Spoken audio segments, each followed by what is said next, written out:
right on Main Street. It's in a beautiful location, right in the hub of town. Everybody can see it when you pass by, and a lot of people actually don't even register that it's a railway station at first. They just think it's like a remake or an old building, but really it is, and it has a lot to offer. It has our visitor center that I work for, and it also has the museum that is run by a dedicated group of volunteers as well.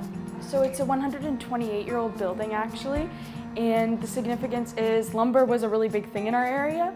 So for the train, most of the time it actually shipped lumber, and in the early starting of it there was also corundum, which is kind of interesting and not a lot of people know about it. Corundum, if you didn't know, is the second strongest thing next to diamond. And so that was shipped all over to Europe and England. They actually used it on their roads, which is kind of weird and not a lot of people would think of that. So yeah, that's from the local area as well. And then, like I was mentioning, lumber.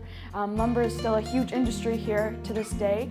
And mainly this line shipped a lot of lumber from Algonquin Park because it was instituted by J.R. Booth, the lumber baron. So the last time we seen trains actually going through in this area was in the 70s. Our tracks were taken out in 1984 actually. So, and now they're used for like ATVs and stuff like that. But that's roughly what time we're looking at, yeah. Of course, yeah, now like you said, there's a lot of like green space. We're really lucky to have that. There's also a trail that actually runs out the side of the building where the tracks originally were, and now it's a little paved path that you actually get to walk up. And then it also leads kind of towards the Railway Station Park, and as well as the Water Tower Park, which is the last freestanding wooden water tower in Ontario, which is pretty cool. As well as the water tower, there's also a lot of memorials that are dedicated to local people from the area that have since passed on. And then there's also a lot of other train elements that have to do with our valley's history. We have a lot to offer, and a lot of times it gets looked over, unfortunately, but as someone who's grown up and been raised here, I get to see it all. We have a lot of like outdoor walking trails, a lot of hiking, that sort of thing. We have some of the most rich natural resources, I think, in the world. So we're very, very lucky when it comes to that. Not only is the railway station significant for its historical importance, but it's also significant because it's the hub of the Madawaska Valley.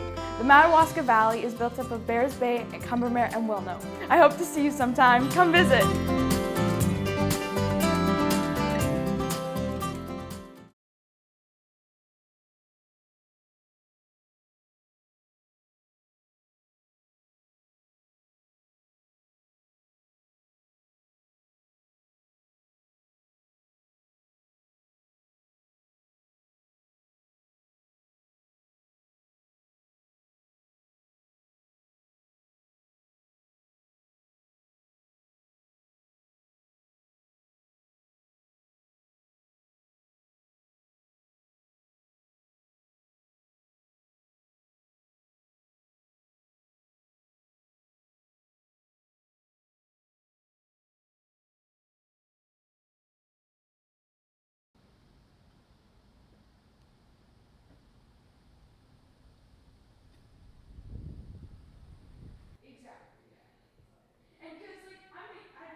Here from the parking lot, Yeah. ish area, Yeah. probably from the corner where that stop sign is.